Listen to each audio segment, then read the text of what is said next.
Saya tetap mengejar Anda dengan pandangan-pandangan curiga dari orang-orang yang tidak menginginkan Anda menjadi presiden. Ada satu momen di mana mereka bilang sebenarnya Anda ini berbahaya sekali karena Anda memecah belah umat. Ini kembali sedikit ke belakang ya. Ketika Anda baru saja dilantik menjadi gubernur, statement pertama Anda adalah ini kemenangan pribumi yang selama ini dijajah. Kenapa harus ada keluar statement pribumi? Apa pesan yang sebenarnya ini ingin Anda sampaikan hari itu? Ini adalah salah satu contoh lagi, Bang. Bagaimana sebuah kenyataan digaungkan dengan pesan yang beda. Saya boleh baca lengkapnya ya, Bang ya. Itu apa statement itu? Sebentar. Saya baca, Bang ya. Dua bagiannya. Pertama, di ibu kota harus hadir keadilan sosial bagi seluruh warga Jakarta. Jadi saya udah bicara keadilan sosial ini dulu, bukan sekarang nih. Dan Jakarta satu dari sedikit kota di Indonesia yang merasakan kolonialisme dari dekat. Penjajahan di depan mata di Jakarta selama ratusan tahun. Ini pada masa penjajahan nih. Di tempat lain mungkin penjajahan terasa jauh, tapi di Jakarta, bagi orang Jakarta yang namanya kolonialisme itu depan mata. Kolonial Belanda itu ada depan mata. Dirasakan sehari-hari. Ini kita rasakan nih dalam era penjajahan dulu itu. Jadi saya lagi bicara masa lalu nih, Bang. Bukan bicara sekarang. Saya bicara tentang Jakarta yang dulu di dalam kolonialisme, Jakarta dijajah. Kemudian, karena itu, bila kita sudah merdeka nih, maka janji-janji kemerdekaan itu harus kita lunasi. Dulu, ini saya katakan kalimatnya, dulu kita semua pribumi ditindas, dikalahkan. Dulu. Kini kita sudah merdeka. Sudah saatnya kita semua menjadi tuan di negeri sendiri. Dan saya sampaikan, kita semua pribumi dulu. Jadi saya sedang bercerita tentang peristiwa prakemerdekaan yang pada waktu itu memang ada stratifikasi. Tidak sama sekali tidak bicara tentang kemenangan pribumi, sama sekali tidak ada. Ini bicara tentang masa itu. Mereka yang tidak percaya dengan penjelasan Anda ini, ya, karena Anda dibilang gubernur yang pandai mengolah kata, Anda mengambil spesifik statement itu dengan merefleksikan apa yang terjadi di zaman penjajahan, itu menjadi ada konteksnya ketika yang Anda hadapi dalam kompetisi adalah Pak Ahok yang keturunan Tionghoa, sehingga orang tidak bisa lagi melihat apa yang Anda sampaikan sebagaimana yang Anda maksudkan. Ini adalah simbol-simbol pernyataan Anda bahwa Tionghoa adalah penjajah, sekarang pribumi yang mengambil alih kota Jakarta. Itu kan bisa diartikan seperti itu pesannya. Boleh jika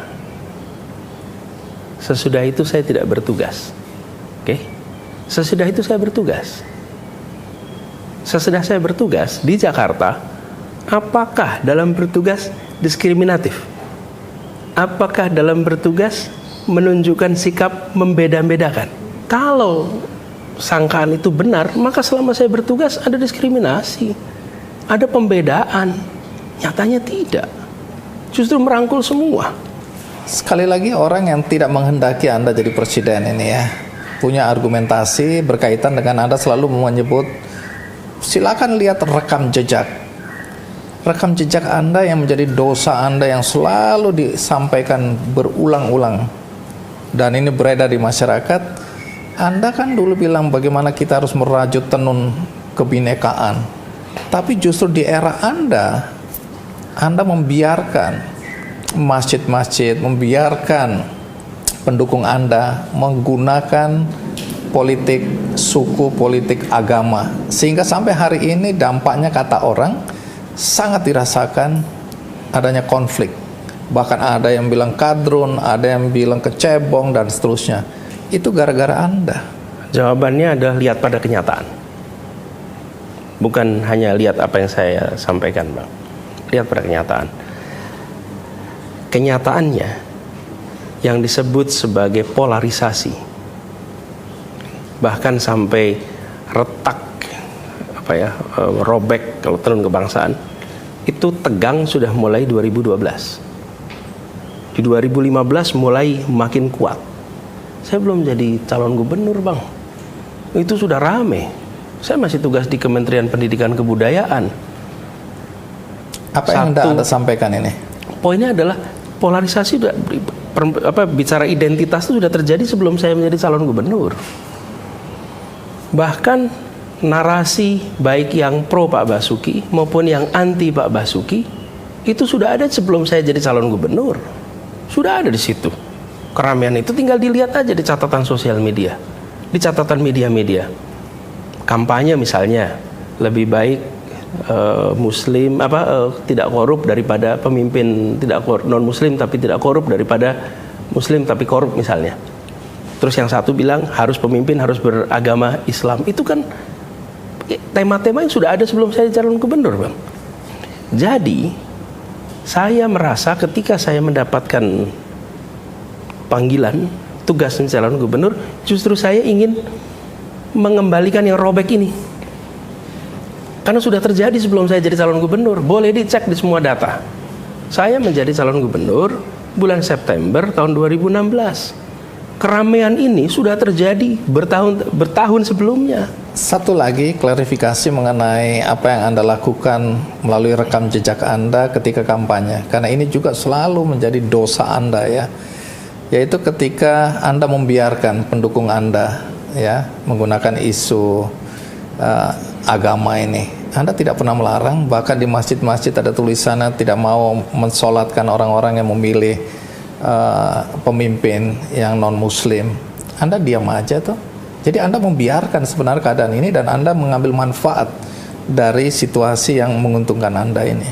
Pertama soal sebagai sebutan istilah sebagai dosa, dianggap, saya rasa bukan sebagai dosa. Itu mereka mencoba melabelkan itu. Kenyataannya, Bang, ketika muncul isu ada pelarangan menyolatkan jenazah, saya datang ke tempat itu. Saya mengecek ke tempat itu. Saya menulis surat kepada semua bahwa tidak boleh ada pernyataan dan tidak boleh ada kegiatan pelarangan sholat. Kita semua punya ada kewajiban. Saksi, ada bukti? Ada suratnya. Suratnya beredar. Saya kirimkan suratnya. Jadi inilah situasi, Bang, yang dihadapi di dalam masa kampanye. Kita kemudian lihat recovery-nya harus serius, dan itu yang kita kerjakan. Anda tahu bahwa di media sosial Anda sering jadi olok-olok karena rekam jejak Anda. Anda kan selalu bilang, lihat rekam jejak aja. Dan kemudian di media sosial rekam jejak Anda yang ditampilkan itu yang buruk-buruk.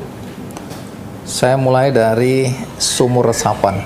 Dulu Anda bilang bahwa ini akan merupakan solusi untuk mengurangi banjir di Jakarta. Tapi kemudian yang muncul ke permukaan kan sumur-sumur resapan yang hancur lebur, berantakan, dan merusak jalanan. Dan itu menjadi bahan tertawaan. Bagaimana Anda menjelaskan soal sumur resapan yang Anda anggap sebagai solusi mengatasi banjir Jakarta ini? Sumur resapan adalah solusi, itu adalah masa depan, dan konsep Sponge City adalah konsep yang sekarang diadopsi di semua kota-kota besar dunia. This is the future. Jadi, kita bangun di Jakarta ini sumur resapan dan harus diteruskan nih program sumur resapan ini.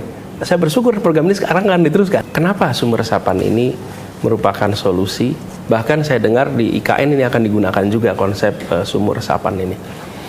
Jadi Jakarta itu adalah kota yang penuh dengan cekungan-cekungan, Bang. Karena itu kita punya banyak tempat yang dulunya rawa.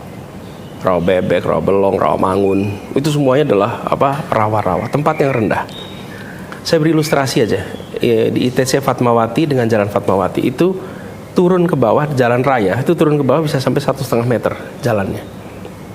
Nah, ketika terjadi hujan, tempat-tempat yang cekung ini selama ini pakainya parit pengantar air. Jadi antarkan airnya dipompa. Yang terjadi adalah genangannya lama sekali, baru dia turun. Kenapa? Karena harus ditarik ke tempat yang lebih tinggi, Bang. Nah, di tempat-tempat seperti itu dibangunlah sumur resapan sehingga dia turun. Dan terbukti itu mempercepat surutnya air pada saat hujan deras di tempat yang rendah. Di tempat-tempat itu sudah dibangun.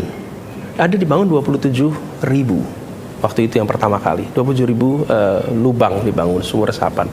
Di tempat-tempat itu terbukti air menjadi surut cepat. Bisa ditanyakan kepada warga di sana. Oke, itu satu. Berarti ada solusinya. Yang kedua, apakah sempurna? Tidak, Bang. Apa tidak sempurna? Sebagian pelaksanaan kontraktor itu ada yang dikerjakan dengan rapi, ada yang tidak rapi. Ini kelihatan di lapangan nih. Ya, kita bangun 27.000, ya kalau ketemu ada 50 yang bermasalah sangat mungkin. Nah, 50 inilah yang difoto, 50 inilah yang kira-kira ya, yang digandakan dan diramaikan. Tapi program secara umumnya itu berhasil. Ini bukan kata saya, kata warga juga yang di situ. Oke, kita sepakat naturalisasi. Tapi apa yang dilakukan oleh Gubernur Anies Baswedan untuk naturalisasi? Mana buktinya?